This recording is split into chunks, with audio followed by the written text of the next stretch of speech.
The Untradeable Lunch, Episode 5. The first half of the day was normal.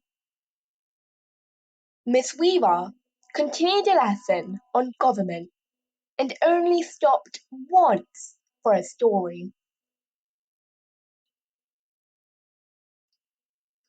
The legislative branch of the government is important. Probably the most important, if you ask me.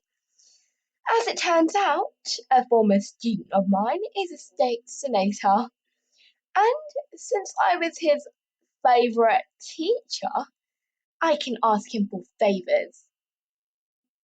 I don't want to brag, but he's gotten me out of at least 20 parking tickets, she said, with a proud laugh.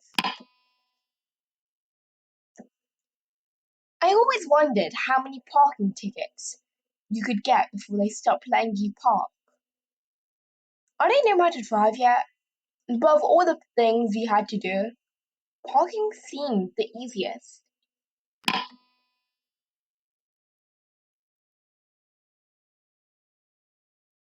I had been too preoccupied to eat breakfast, so by lunchtime I was starving. Zoe and I sat together in the lunchroom every day, but weren't picky about which table we used. The lunchroom was long and narrow, with a dozen brightly coloured tables. Zoe and I sat down at the far end of a skinny blue table, as close to the corner as you could get. There were at least 10 seats between us and any of our classmates, which was good because Zoe's voice was known for being loud. So loud that after our third grade spelling bee, it was agreed, for everyone's sake, that Zoe would never be allowed to speak into a microphone again. How are we going to find the frog? He asked. Why are you asking me? I've never looked for a talking frog before, I said. Well, I've been thinking. Frogs like flies, right? He asked. Yes, I replied as I started pulling my lunch out of my bag. And they like ponds, so I added. Yes, I said again. Well, that's something, he said. That's not a plan though, Soy, I replied. The rest is on you. I spent all morning on that, Soy shrieked. When I reached inside my bag again, I stopped trying to think of a plan. My mum didn't really know how to pack a good lunch.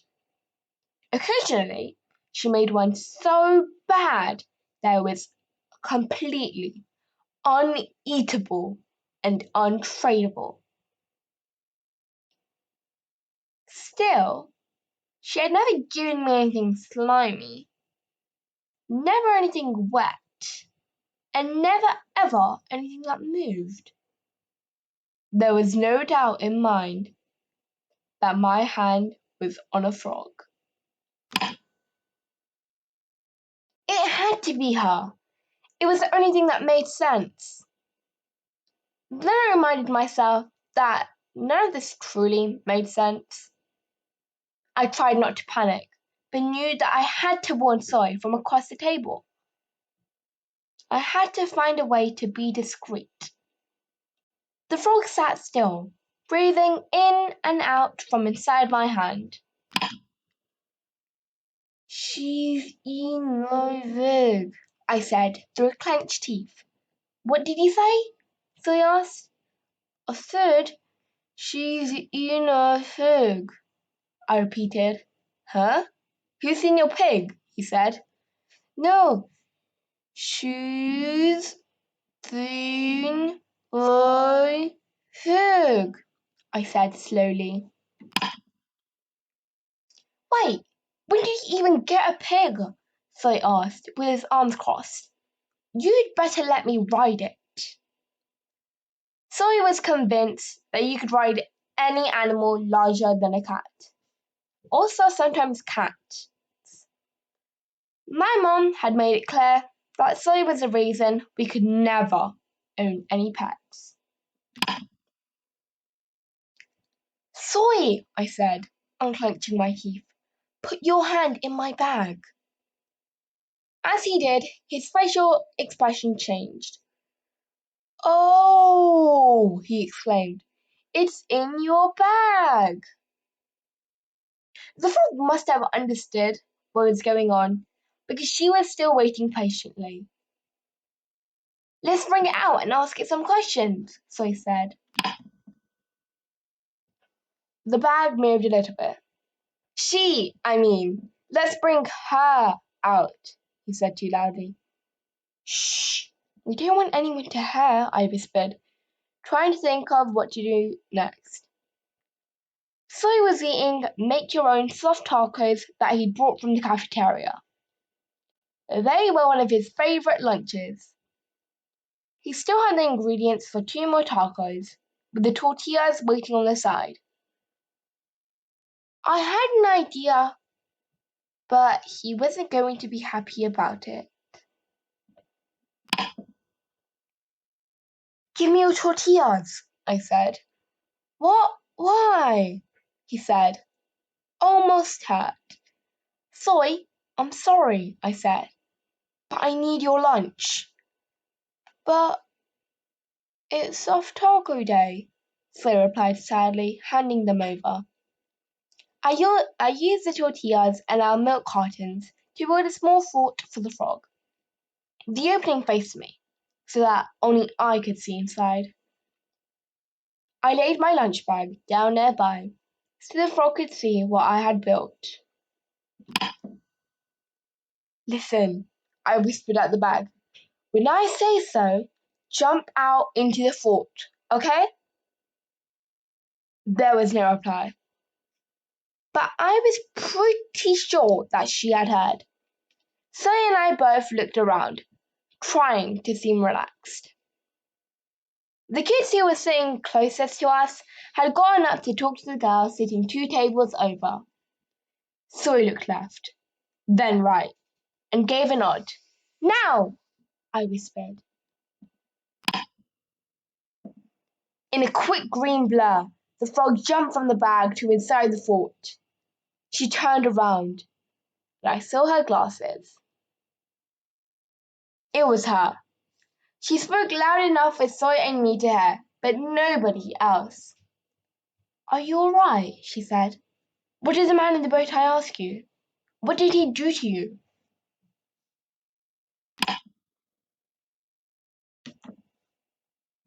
He didn't do anything to me, but he did ask about you, I answered. Reem has been on my tail for a while now, he said. Frogs don't have tails, said Soy. Nobody responded. But I did realize something at that moment. I don't know your name yet, I said. You may call me Delilah, or Dali for short, she replied. Her face got much more serious. As serious as a frog's face can get. It's very important that you tell me exactly what you told Rain. Can you do that? She asked. Yes. Um, I accidentally told him that you and I spoke. I'm sorry, I said, and I meant it. That's all right, Deli said. It's not your fault. Then he asked me why you came to talk to me. Why did you come to talk to me? I asked. Don't worry about that now, she said. What did you tell him? Um, I told him that Soy and I caught you by accident, and that you told us not to tell anyone, I answered. Brilliant, she said. It won't hold him off for long, but it'll confuse him. Then what happened? Then my mom saw that he had upset me and kicked him out straight away, I told Deli. Oh, she did wonderfully. Your mom is a strong one, he said. I wanted to know how she would know that, but there were other things that I wanted to know more. Who is he? I answered.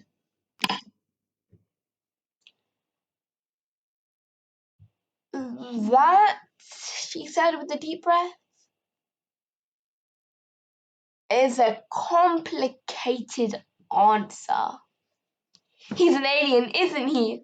I thought in an excited voice. No, he's not an alien, Dali replied, but in a way that wouldn't make Zoe feel silly for asking. It made me like her a bit more. Can you tell us who he is then? I asked. Dali paused for a while before answering. He's a dragon, she said. I wasn't sure how to respond. I thought the word must mean something different than how it sounded. Technically, he's the king of the dragons, she added. So he rolled his eyes. Thanks for clearing that up, he said. I was going to guess unicorn. Jerry couldn't see his eye roll, but Soy's tone made it clear that he thought she was delusional.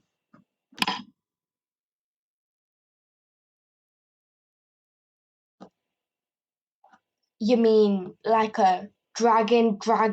I asked. Wait, maybe she meant a sea dragon, interjected Soy. Like this guy, Reem must be the dreaded king of the sea dragons. Deli wasn't amused. I mean dragons, she said firmly. As in fire-breathing, hard-scaled, flying, not swimming dragons, she rebutted. But, I said like I was breaking bad news, dragons aren't real.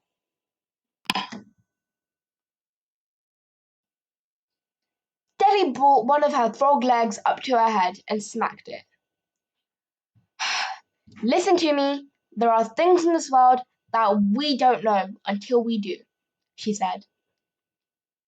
It was a good point, and it was made by a talking frog. If we were arguing in a courtroom, that would have been her. Exhibit A.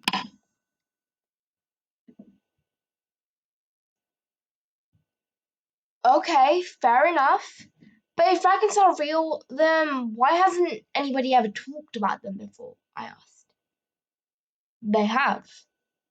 You can read about them in hundreds of books, she counted. You mean fairy tales? Asked Soy, as he raised his head above the fort, trying to peek in. Before Daddy could say another word, a hand hit the table and started tapping its nails. Daddy tucked herself back under the cover of the fort as far as she could go. The bell has rung, boys, said Miss Weaver. Lunch is over, and Principal Lance would like to see you. I had completely forgotten about the bell, on account of the existence of dragons.